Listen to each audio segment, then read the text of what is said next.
ইফতারিতে আকর্ষণীয় ভিন্ন স্বাদের দই চিড়া। এটা যদি টেবিলে থাকে সবার কিন্তু নজর এটার দিকেই থাকবে। আর এটা তৈরি করা এতটা সহজ, খেতেও হয় ভীষণই মজা।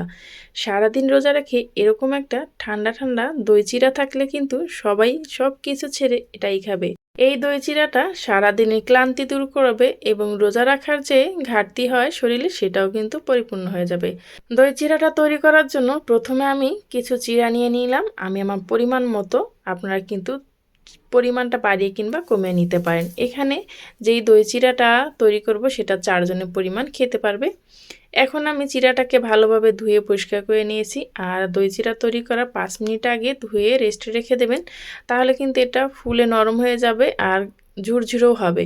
দেখতে পাচ্ছেন এটা কিন্তু ফুলে নরম হয়ে গেছে। আর এটা কিন্তু আমি এখন হাতের সাহায্যে আলাদা করে একটু ঝুরঝুরে করে নিচ্ছি। এখন এর ভেতরে আমি অল্প পরিমাণ লবণ দিয়ে দিচ্ছি, যাতে স্বাদের ব্যালেন্সটা খুব সুন্দর আসে।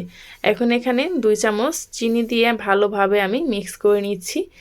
এখানে আমি কিন্তু দেখতে পাচ্ছেন সামান্য পরিমাণ লবণ আর চিনি দিয়ে মিক্স করে নিচ্ছি।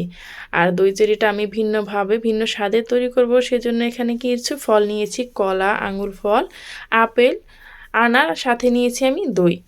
এই সবগুলো উপকরণ দিয়ে সাথে নিয়েছি ঘন করে জাল করে রাখা লিকুইড দুধ।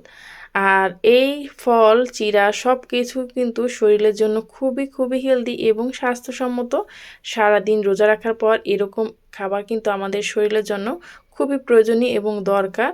যেরকম শরীর ঠান্ডা হবে এবং মন সবই কিন্তু ঠিকঠাক মতো থাকবে এরকম একটা দই চিড়া থাকলে। আমি এই দই চিড়াটাকে গ্লাসে পরিবেশন করে নিচ্ছি।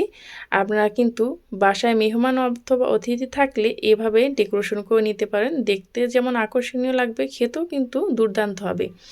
এখন আমি প্রথমে কিছু চিড়া দিয়ে দিলাম, তারপর আনার, কলা, এভাবে আমি কিন্তু একটা একটা করে সব কিছু দিয়ে একটা একটা করে ডেকোরেশন করে নিচ্ছি।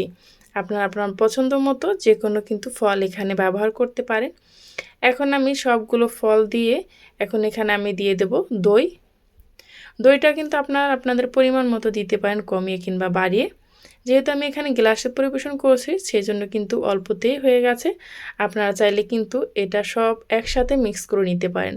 এখন আমি দুধগুলো দিয়ে নিচ্ছি অল্প অল্প করে, সাথে আমি উপর থেকে কিছু আনার দিয়ে এটাকে ডেকোরেশন করে নিচ্ছি। দেখতে পারছেন এটা দেখতে কতটা সুন্দর আর কতটা লোভনীয় লাগছে। এটা যদি ইফতার টেবিলে থাকে সবার নজর কিন্তু এটার দিকেই থাকবে। ঠিক বললাম তো? তাই যদি বাসায় কোনো অতিথি অথবা গেস্টদের আপনারা দাওয়াত দিয়ে থাকেন তাহলে কিন্তু এভাবে ডেকোরেশন করে দই চিড়াটা তৈরি করে নিতে পারেন। অবশ্যই কিন্তু দুধটাকে আগে থেকে ফ্রিজ থেকে ঠান্ডা করে নেবেন, তাহলে কিন্তু এটা খেতে আরও বেশি দুর্দান্ত লাগে।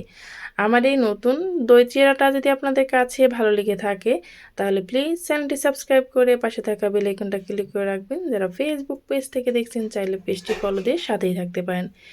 এখন আমি এটাকে এভাবে করেও খেতে পারেন অথবা চামচ দিয়ে ভালোভাবে এটাকে মিক্স করে তারপরেও কিন্তু খেতে পারেন।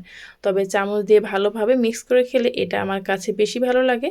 দেখতেই পারছেন মিক্স করার পর কতটা বেশি আকর্ষণীয় এটা লাগছে।